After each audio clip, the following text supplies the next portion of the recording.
করি আমি। কেন তুমি যাবা না কেন? এত ছোট ছোট বাচ্চা আমার খোঁজে আসে, বুঝলাম না আমি। এ পিচ্চি মেয়েটাও আসে। আমি আর কি রান্না করব? শুটকি রান্না করি, মাছ রান্না করি, মুরগি রান্না করি। তুইও খাবি? তুই খাবি ফুলি? খাবি? খাবি? হ্যাঁ, মুতু বেড়াইছে। যা যা মুতু করি, আয় পাও ধুই আসিস। পাও ধুস কিন্তু, মুতু করি পায়ে দিবি, পানি দিবি।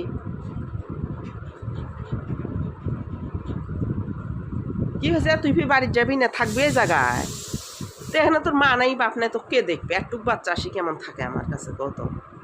নিত্য নতুন বাচ্চা কই কই থেকে হাজির হয়, একটা আর একটা ফির ডাকিয়ে আনে। হ্যাঁ, কি থাকবে পাবি একা? পাও ধুয়ে আয় বিচ্ছু, পাও ধ, পায়ে পানি দে মুতু করিয়ে।